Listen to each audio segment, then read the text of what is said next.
Olá! O papo literário de hoje é com a escritora Fernanda Matzenbacher. Ela lançou em 2018 o livro O Dia em que a Morte Morreu de Confusão. Ela hoje divide a vida dela entre Curitiba e Bagé. E nós vamos bater um papo começando por isso, né? Queria saber como que começou a tua história com Bagé. Primeiramente, eu queria agradecer, é um prazer estar aqui. Bom, a minha história com Bagé começou quando eu passei num concurso e a minha primeira lotação foi aqui. Então eu vim para cá, fiquei um tempo, depois voltei para Curitiba, mas depois de uns anos, o meu marido, eu tinha conhecido ele aqui nessa época, e aí nós nos reencontramos e aí agora eu divido a vida entre Curitiba e Bagé. Tu tem uma ligação forte com a arte, né? Porque tu faz mosaico, né? E apesar de tu trabalhar numa outra área, agora tu escreveu o teu livro, tu escreve poesias, né? Eu queria saber quando é que começou essa tua ligação com a arte, assim. Se é desde muito jovem ou foi depois de adulta? Na verdade, a minha ligação com a arte é desde que eu sou muito pequena. E ela é uma relação que ela vem se estreitando e se reconhecendo com o tempo. Porque eu venho identificando o papel da arte na minha vida cada vez de uma forma mais importante e cada vez entendendo mais o que é o valor da arte para a vida, para a minha vida e para a vida de qualquer pessoa. Né? Porque a arte, ela liberta, ela preenche o teu vazio, ela dá um significado para a vida. Né? A gente sempre pergunta, para que serve a arte? Ela é só estética? Não, a arte ela é simbólica, ela é significativa e isso faz toda a diferença na vida. Então, o mosaico é uma forma de criar, é uma forma de eu descobrir que você pega um monte de caco e cria uma coisa linda. Né? E aí assim você vai construindo a tua vida. A arte faz essas ligações na cabeça da gente, né? De sentido. E qual foi o primeiro tipo de arte que tu foi lá e fez? Quando eu era pequena foi escrever. Eu lembro que eu escrevi um livro sobre... Eu não me lembro o nome do livro, mas era um livro que agora eu até dei para minha enteada pintar para mim, desenhar, fazer figurinhas. Era um livro sobre uma menina que vivia num país onde só tinha flores, e de repente aparece um extraterrestre, traz uma maçã, enfim, uma coisa... Então, na verdade, essa não é a tua estreia como escritora de livros. Eu já fui escritorinha. E qual é, assim, o teu primeiro contato, ainda como leitora? Tu tem alguma memória afetiva do teu primeiro contato com a literatura? Tenho. Tem um livro da Cecília Meirelles, chamado Ou Isto ou Aquilo, que eu tinha mania de ler quando eu era criança e eu lembro que eu parava sempre numa página. A menina que não quer nada, vai levar uma palmada, uma coisa assim. E eu parava naquela página e eu pensava, será que eu gosto de ver isso? Mas eu ficava sempre naquela página e sempre olhando aquele livro. E na minha casa sempre teve livros. Eu lembro dos livrinhos infantis que eu lia, por exemplo, uma de uma ovelha que se jogava do penhasco para mostrar para as crianças que não se pode seguir o que os outros falam sempre ir atrás dos outros. Então eu lembro, o Menino Maluquinho também foi relevante, porque mostra aquela necessidade de transgressão saudável, porque o ser humano precisa transgredir, né? E o Menino Maluquinho mostra isso, você transgride sem ofender o outro de uma maneira saudável para a tua saúde mental, né? Aquele tipo de transgressão. Então todos esses, a Cecília Meirelles, o Ziraldo, fizeram parte da minha infância. Tem outros livrinhos que me inspiraram também, que me fizeram começar a escrever essas historinhas. Tem vários. E quando é que, assim, tu tem, assim, uma lembrança de que idade tu começou a escrever, ainda que sejam uns esboços, assim, mas que tu começou a escrever? Eu acho que eu tinha uns 7. Eu acho que eu tinha uns 7. Logo que aprendeu a escrever, possivelmente, né? Porque com 7 anos não faz muito tempo que a gente escreve ainda. Meu mundo interior é muito turbulento, então escrever ajuda. Bom, tu é graduada em Direito, né? Mestre em Filosofia do Direito. Isso. É uma profissão que tu lê e escreves muito, assim, né? Tem a ver com esse teu gosto pela literatura, essa escolha ou não? Tem. Quando eu fui decidir o que eu ia fazer, qual é a faculdade que eu ia fazer, eu sempre tive uma ideia de que a gente tem que escolher uma coisa que a gente sabe fazer bem. Geralmente você fala, escolhe uma coisa que você gosta de fazer. Eu entendo que você tem que escolher uma coisa que você faz bem, porque você vai acabar gostando de fazer. Né? E aí, você fazendo bem, você começa a fazer mais e aprender mais, enfim. Quando eu fui decidir, foi com esse pensamento, o que eu faço bem? E eu lembro que eu sempre tive uma boa relação com a linguagem. E o direito é uma questão de argumentação, de interpretação, e foi por isso que eu escolhi o direito.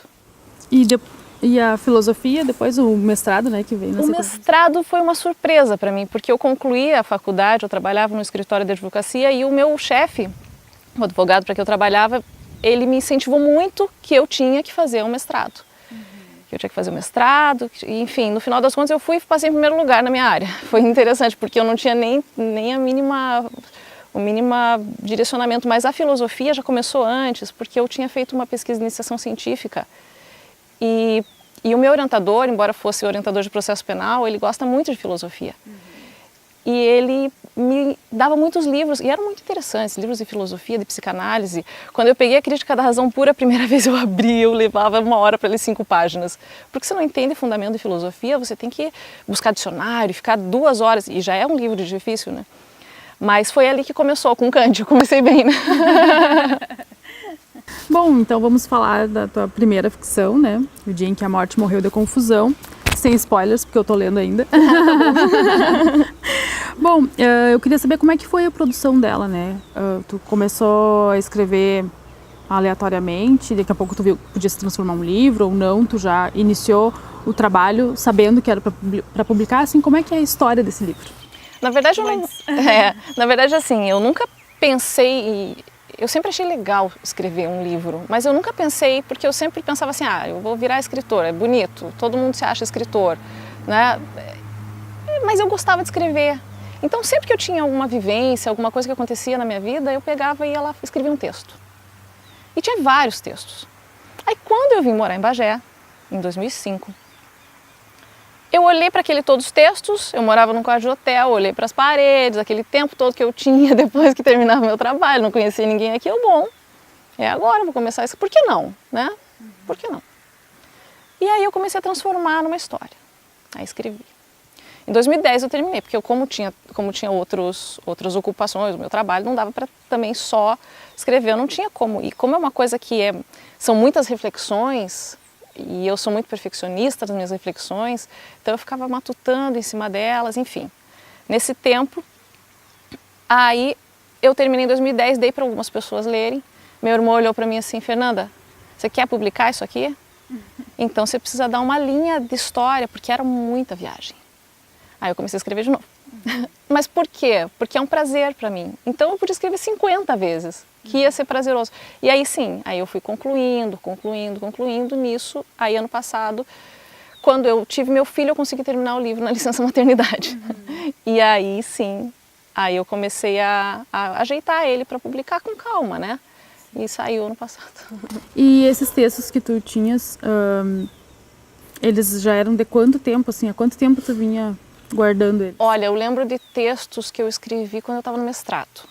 Foram uns 3 anos antes, mais ou menos.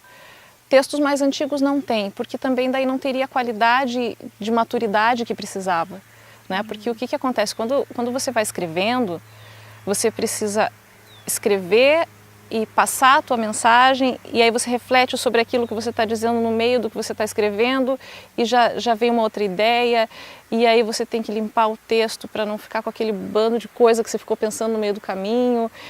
E essas reflexões, as maduras que valeriam a pena trazer para outras pessoas, elas foram a partir do mestrado mesmo.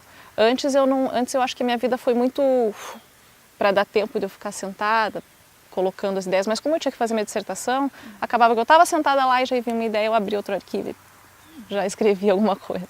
E de alguma forma tu extravasavas antes, assim, um blog, alguma coisa assim, ou era tudo guardado na gaveta mesmo, no caderno, na gaveta? Naquela época acho que não tinha blog ainda. 2002, 2001, 2002, acho que não tinha essas coisas ainda, mas eu também nunca fui de querer me expor. Na verdade, a exposição das minhas coisas pessoais, porque é muito íntimo que tem no livro, né? Claro, deixa de se tornar íntimo porque ele tem uma alegoria, mas essa exposição nunca foi uma coisa que eu quis fazer enquanto sentimento próprio. Por isso que quando você coloca numa história, coloca num livro, legal. Mas eu não faria isso num blog, tanto que mesmo na minha página no Instagram, que é a página que eu mais alimento ali, quando tem que colocar alguma coisa mais pessoal, eu já tenho que pensar 10 vezes para... E como é que está sendo para ti essa experiência de estrear no mundo da literatura? Está sendo legal, é interessante, porque assim, eu sempre tive os meus resultados das minhas ações no âmbito profissional, né? Como um representante de um órgão público, enfim.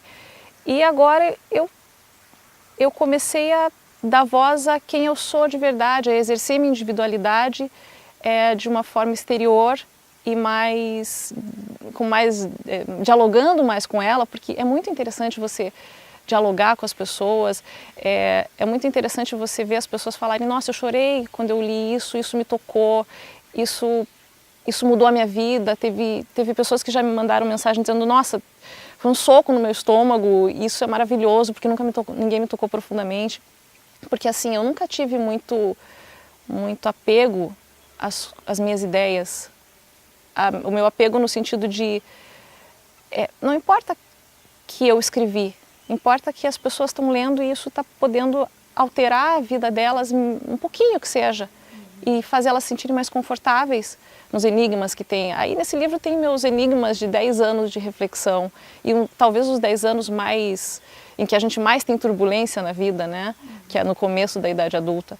Então é isso.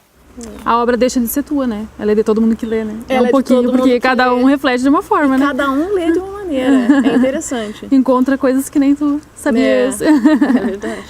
Bom, e a personagem principal é a Atna, né? E que leva o nome do teu site, no Instagram também. Que inspiração é essa? Quem é a Atna? Então, a primeira versão do meu livro não tinha nome os personagens. É engraçado.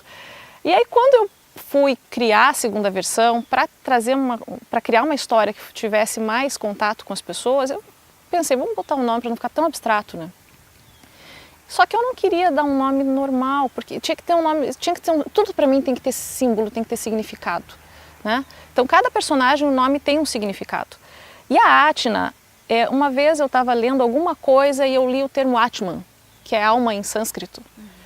E eu olhei aquilo e pensei, é isso, porque a Atna é tudo que a alma, ela é a alma, ela é a busca da alma, ela é os anseios da alma.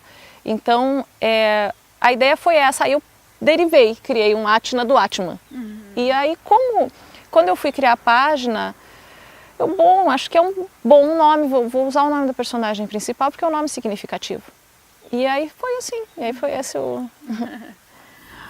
Bom, como eu já falei, né, eu tô lendo o livro, assim, e ele tem uma narrativa bem rápida, né, os acontecimentos, logo acontece um, logo acontece outro. Tu teve alguma preparação, tu fez algum curso, alguma coisa para escrever ou não? Veio naturalmente? Então, é rápido porque eu sou ansiosa, então eu gosto que as coisas aconteçam. Então, eu lembro que quando eu estava escrevendo, eu tive muito trabalho para refletir, para analisar como é que eu ia fazer para que ficasse um rápido que não atropelasse, né? E no final das contas, foi um trabalho de muita revisão para que isso acontecesse, para chegar no rápido que tivesse no meu padrão de qualidade, né? De, eu acho que vai dar. E depois muitos betas lendo o livro, né? Mas assim, quando eu fui escrevendo o livro, eu aprendi a escrever. Eu aprendi, eu tinha já uma natural facilidade com a escrita, com a linguagem, mas quando eu fui escrevendo, esse livro eu escrevi 50 vezes, porque eu escrevi uma vez, depois eu escrevi história, depois eu reli e reescrevi trechos dele para tornar uma literatura de qualidade. Porque não basta você escrever um livro que as coisas fiquem soltas, né? Pode ser complexo, é um livro que em algumas partes você tem que pensar, mas é porque a filosofia é complexa, porque o ser humano é complexo.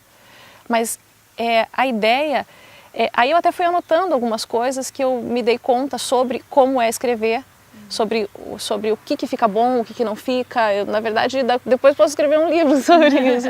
Mas o que eu gosto é assim, eu nunca fiz curso nem nada. Eu fiz um curso de literatura uma vez, mas era um curso sem certificação, nada. Era curso por prazer mesmo. Mas eu estudo muito, a internet é maravilhoso, né?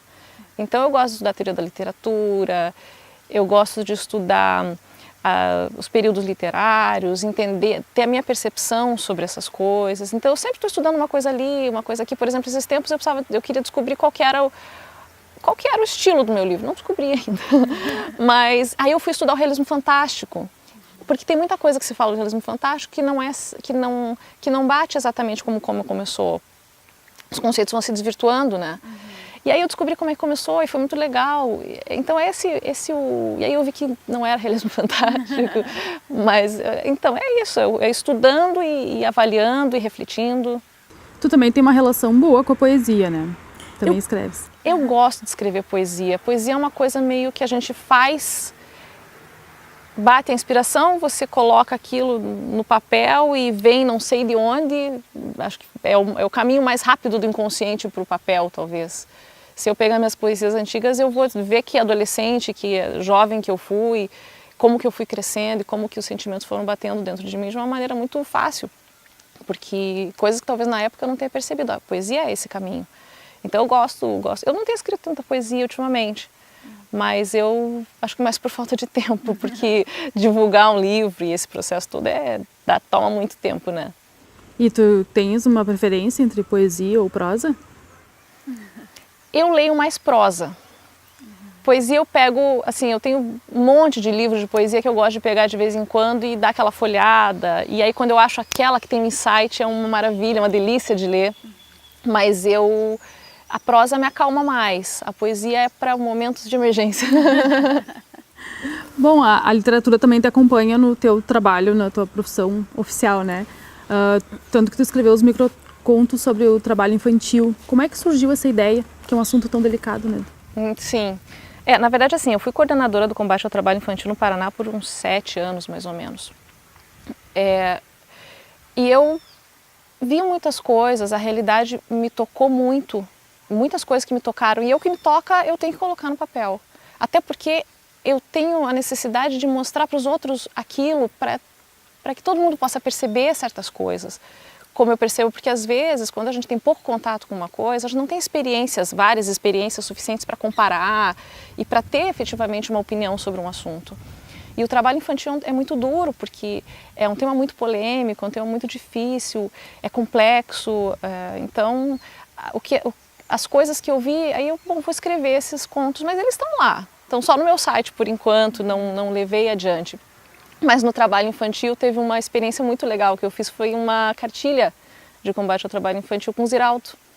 Eu tive a oportunidade de conhecê-lo, foi bem legal, foi bem interessante. Eu fiz um projeto, aí levei para ele fez os desenhos, colocou algumas ideias, criou as apostilas, né, e daí depois uma equipe técnica do Ministério do Trabalho fez toda a revisão, ficou bem legal. E foi um trabalho que ficou excelente para conscientização, porque muito do trabalho infantil também é conscientização do prejuízo que causa, que muitas pessoas não têm ideia, né? Sim.